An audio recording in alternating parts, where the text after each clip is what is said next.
It was -10 degrees Celsius on Christmas Eve. My dad locked me out in the snow for talking back to him at dinner. I watched them open presents through the window. An hour later, a black limousine pulled up. My billionaire grandmother stepped out. She saw me shivering, looked at the house and said one word: demolish. I need to know I'm not alone in this. Drop a comment below telling me where you're watching from and what time it is. Let's get through this story together. I didn't even have time to process the word before the doors of the limousine flew open. Two men in tactical black suits moved with the precision of an extraction team. They didn't knock on the front door. They didn't ring the bell. They simply walked onto the frozen lawn, flanked me, and lifted me out of the snowdrift like I was a high-value asset being recovered from a war zone. My limbs were too stiff to protest. The cold had moved past pain into a dangerous, heavy numbness. I was carried 3 steps and deposited into the back of the car. The door thudded shut, sealing out the wind, the ice, and the sight of my stepsister opening the laptop that was supposed to be mine. The silence inside the car was absolute. The air smelled of expensive leather and filtered heat. Across from me sat a woman I hadn't seen in 7 years. Grandmother Josephine. She didn't look like a grandmother. She looked like a CEO about to initiate a hostile takeover. Her silver hair was cut in a sharp bob that could cut glass, and she was wearing a cashmere coat that probably cost more than my failed startup. She didn't gasp. She didn't cry or ask if I was okay. Emotions were inefficient in a crisis. Instead, she reached to the seat beside her, picked up a heavy wool trench coat and tossed it over my shivering frame. It landed with a weight that felt like armor. "Put your arms through," she commanded. Her voice was low, steady, and devoid of pity. "Hypothermia is a boring way to die, Arya." I fumbled with the sleeves, my teeth chattering so hard I thought they might crack. I wrapped the wool around me, the warmth stinging my frozen skin as blood started to circulate again. I looked out the tinted window. Through the glass, I could see the silhouette of my father, Gregory, standing in the living room window, raising a glass of wine. He looked like a king surveying his kingdom. He had no idea the castle was already under siege. I stammered, my voice barely working. I just told him the turkey was dry. That's all I said. Josephine didn't look at me. She kept her eyes trained on the house, watching her son. "You think this is about a turkey? You think you're sitting here freezing because of a poultry critique?" She turned to me then, her eyes dark and analytical. This is where she dissected the situation, not with sympathy but with surgical precision. "He didn't lock you out because you were disrespectful, Arya. He locked you out because he felt small. Look at him." She gestured to the window where Gregory was now laughing, performing happiness for his new wife. "That is a man with a glass ego. A weak man only feels strong when he is making someone else suffer. He needs a thermometer to measure his power, and tonight your shivering is his proof of life. It's not punishment, Arya. It's fuel." The words hit me harder than the cold. I had spent months thinking I was the problem. That my failure with the business had made me unlovable. That if I just stayed quiet enough, obedient enough, I could earn my place back at the table. But Josephine was rewriting the equation. I wasn't a bad daughter. I was just a battery for a narcissist. "He thinks he's teaching me a lesson," I whispered, the realization settling in like ice water. "He is," Josephine replied, reaching for the intercom button. "But he's about to learn that he's not the only one who can teach." She pressed the button. "Driver, cut the power to the main house." I watched, stunned, as the lights in the mansion flickered and died. The Christmas tree went dark. The silhouette of my father froze. Inside the limo, the only light came from the digital dashboard, casting a blue glow on Josephine's face. She wasn't smiling. This wasn't a game to her. It was a correction. "Warm up," she said, leaning back into the leather seat. "We aren't leaving yet. I want him to see the car. I want him to know that the checkmate is already on the board before he even realizes we're playing chess." I sat in the plush leather seat, the warmth of the wool coat finally penetrating the bone-deep chill, and watched the darkened house. It looked different without the lights. Less like a castle, more like a tomb. You might wonder why I went back. Why, after my tech startup imploded and left me with nothing but debt and a bruised ego, I chose to return to the one place that had always made me feel small. The answer isn't poetic. It was financial. I had bet everything on an algorithm that was 6 months ahead of the market, and I ran out of runway before the world caught up. Bankruptcy wasn't just a legal status. It was a leash that dragged me back to Aspen. For the last 3 months, the price of admission to live under Gregory's roof was my dignity. It wasn't a dramatic, sudden payment. It was a subscription fee I paid in daily installments. Silence when Patricia critiqued my failure to launch. Obedience when Gregory lectured me on real business, while sipping scotch paid for by a trust he didn't earn. Compliance when Reese, my stepsister, treated me like an unpaid intern in my own childhood home. I looked at my hands. They were still red from the cold, but the shaking had stopped. I didn't think he'd actually do it, I said quietly. I thought he was bluffing. Josephine didn't look away from the house. That is the trap, isn't it? The normalization of cruelty. It doesn't start with locking you out in a blizzard. If he had done that on day one, you would have left. No, it starts with the small things. The jokes at your expense. The way he interrupts you. The way he makes you wait for him. He lowers the temperature 1 degree at a time, so you don't notice you're freezing until your heart stops beating. He was right. I had spent months adjusting my thermostat to match their coldness. I had convinced myself that if I just took the insults, if I just smiled through the dinners where they dissected my failures, I would eventually earn my way back into the fold. I thought I was being resilient. I see now that I was just being conditioned. I conditioned myself to accept scraps, I admitted, the shame burning hotter than the heater vents. I thought if I was quiet enough, they'd forgive me for failing. You didn't fail, Arya, Josephine said, her voice cutting through my self-pity like a scalpel. You attempted something difficult. They have never attempted anything. They just consume. And parasites always hate the host that tries to break free. She tapped the screen on the center console.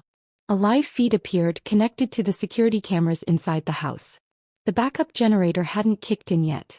I could see them in the living room, illuminated by the firelight and the glow of their phones. They weren't panicked. They weren't rushing to the window to see if I was freezing to death. They were annoyed. Look at them, Josephine commanded. I watched. Inside the house, the mood had shifted from celebration to irritation. Patricia was gesturing wildly, her silhouette sharp and jagged against the firelight. I didn't need audio to know what she was saying. She was complaining about the inconvenience. The power outage was ruining her party aesthetic. Then I saw Reese. She was sitting on the sofa holding a silver-wrapped box. My box. The one I had wrapped for myself, containing the last piece of technology one owned. A high-performance laptop I had salvaged from my company's liquidation. I had brought it to the living room intending to work after dinner. Reese tore the paper. She opened the lid. Even in the grainy night vision of the security feed, I could see her smile. She said something to Gregory, laughing. He nodded, pouring another drink in the dark. He wasn't worried about his daughter in the snow. He was letting his stepdaughter loot her corpse. She's taking my laptop, I said, my voice flat. That has my code on it. My intellectual property. She's taking it because she believes you don't exist anymore, Josephine said. In their minds you are already gone. Deleted. Patricia is probably telling her right now that you're having a tantrum somewhere, that you ran off to teach them a lesson. She is gaslighting that girl into believing your suffering is a performance. I watched Gregory raise his glass again. He looked comfortable. He looked like a man who believed he owned the world and everyone in it. He thinks the darkness is just a power outage, I said. He thinks he is the only one who can turn the lights off, Josephine corrected. He is about to learn that he doesn't even own the switch. She picked up a sleek black phone from the console. She didn't dial. She just spoke a single command into it. Execute phase 2. Enter the premises. The car doors locked with a heavy mechanical thud. Outside, the 2 security agents who had retrieved me started walking toward the front door. They didn't look like guests. They moved like a foreclosure. Ready? Josephine asked, finally looking at me. Her eyes were hard, but there was something else there too. An invitation.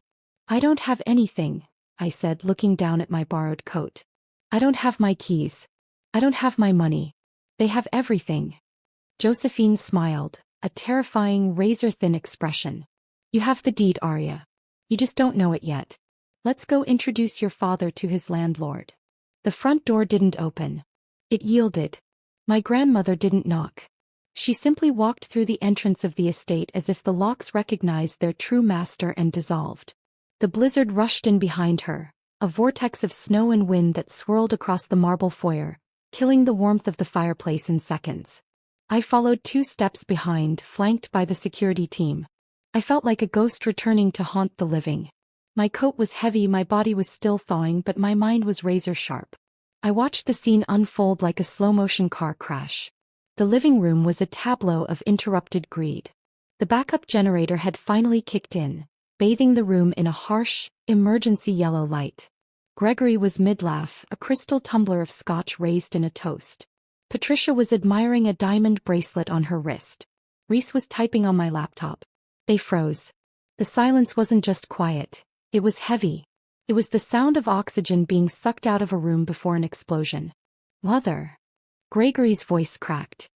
He lowered his glass, the liquid sloshing over the rim onto the Persian rug. He blinked, trying to reassemble his reality. We didn't expect you. The roads are closed. Josephine didn't look at him. She walked into the center of the room, her heels clicking against the hardwood like a gavel striking a bench. She didn't remove her coat. She didn't smile. She looked at the holiday decorations, the pile of gifts, the food on the table with the clinical detachment of a health inspector shutting down a contaminated restaurant. Turn off the music, she said. It wasn't a request. Reese scrambled for the remote, her eyes wide. The Christmas jazz died instantly. Gregory stepped forward, putting on the mask he wore for investors and creditors. The charming, misunderstood patriarch. Josephine, really, you gave us a start. We were just having a quiet family evening. Patricia, get my mother a drink. She must be freezing. I am not cold, Gregory, Josephine said, her voice cutting through his performance. But Arya was. She stepped aside, revealing me standing in the hallway. I saw the color drain from Patricia's face. Reese pulled my laptop onto her lap, trying to hide it with a throw pillow. Gregory didn't look ashamed. He looked annoyed, like a magician whose trick had been revealed by a heckler. Arya, he sighed, shaking his head with mock disappointment. I see you went running to your grandmother. Always the victim, aren't you? I told you, Mother, she was having a tantrum. She stormed out because I offered her some constructive criticism on her business. I was just about to go look for her. You were pouring a scotch, I said. My voice was raspy from the cold but steady. And you locked the deadbolt. Details. Gregory waved a hand dismissively. It's a drafty house. We were protecting the pipes. Josephine turned to the man standing beside her. I hadn't noticed him in the limo, but he had entered with the silence of a shadow. He was wearing a suit that cost more than a mid-sized sedan and holding a leather briefcase. Mr. Vance. The family's shark. Is the timeline established? Josephine asked him. Yes, madam, Vance replied. We have the security logs from the gate, the thermal imaging from the car, and the timestamp of the lockout. 45 minutes of exposure at lethal temperatures. In most jurisdictions that is attempted manslaughter. In this family we call it a breach of contract. Gregory laughed. It was a nervous, brittle sound. Contract? What are you talking about? This is my house. I discipline my daughter how I see fit. That, Josephine said, is where you are mistaken. He gestured to Vance. He placed the briefcase on the coffee table, right on top of a plate of untouched appetizers. The sound of the latches snapping open echoed in the room like gunshots. You don't own this house, Gregory, Josephine said softly. You never did. Gregory's arrogance faltered. I have the deed. You signed it over to me 10 years ago. It's in the safe. You have a piece of paper, Josephine corrected. You have a forgery that I allowed you to keep because it kept you quiet and out of my portfolio. But the ink on the real document dried 26 years ago.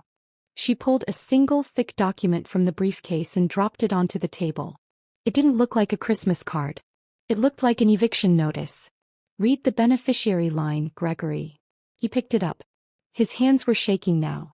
I watched his eyes scan the legal text. I watched the exact moment his world ended. This says. He stammered. It says the estate, the land, and the entire Harrison Holding Company were placed in a blind trust, Josephine said. To be transferred to the first female heir upon her 26th birthday. He turned to me. Happy birthday, Arya. The room spun. I looked at my father. He wasn't looking at the document anymore. He was looking at me, and for the first time in my life, I didn't see the tyrant who controlled my allowance, my career choices, and my self-worth. I saw a squatter. You. Gregory whispered, the venom returning to his voice. You planned this. I knew nothing, I said, the realization washing over me like a warm tide. I thought I was broke. I thought I was homeless. You are, Patricia spat, standing up. This is ridiculous. Josephine, you can't just give everything to her. She's a failure. She crashed her own company. She can't run an estate. She didn't crash her company, Josephine said coldly. She was sabotaged. We tracked the short selling on her stock, Patricia. We know Gregory used his leverage to spook her investors so she would come crawling back home. He needed her here. He needed her under his thumb because he knew this day was coming. Josephine stepped closer to her son. You broke her leg so you could offer her a crutch.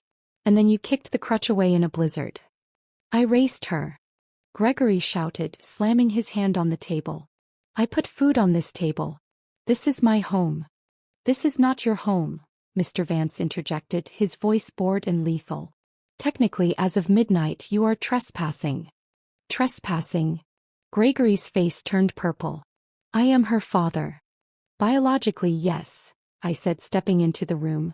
I walked over to Reese, who shrank back into the sofa cushions. I reached down and pulled my laptop from her hands. She didn't resist. But legally, you're just a liability I inherited. I looked at the document on the table. My name was there, printed in black ink. It wasn't just a house. It was freedom. It was the capital I needed to restart my life. It was the weapon I needed to end his. What do you want to do, Ms. Harrison? Vance asked me. He wasn't asking Josephine. He was asking me. The transfer of power was absolute. I looked at Gregory. He was panting, sweating, his eyes darting around the room looking for an angle, a lie, a way out. He looked at me and I saw him preparing to beg. He was going to play the family card. He was going to talk about blood and loyalty and all the things he had frozen out of me an hour ago. I want him out, I said. Now? Vance asked. The blizzard is getting worse, Patricia cried. You can't throw us out in this. I looked at the window where I had stood shivering. I looked at the heavy coat Josephine had draped over my shoulders.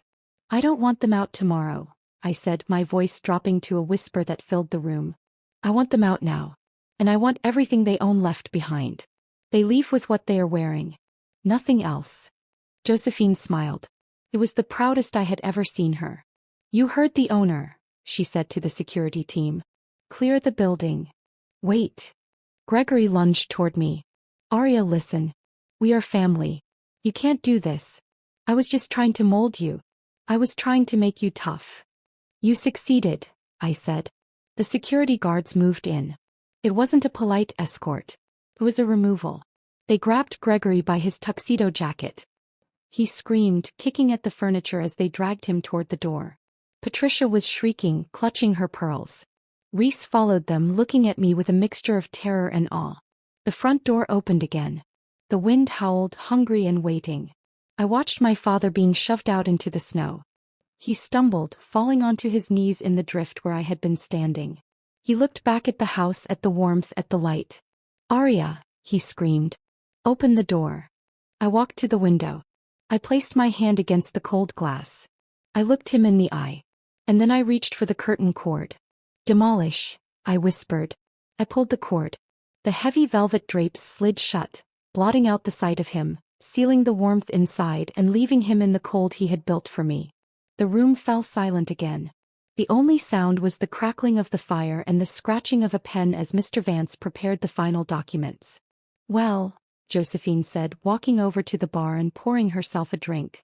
That is how you handle a hostile takeover. She handed me the glass. Welcome home, Arya.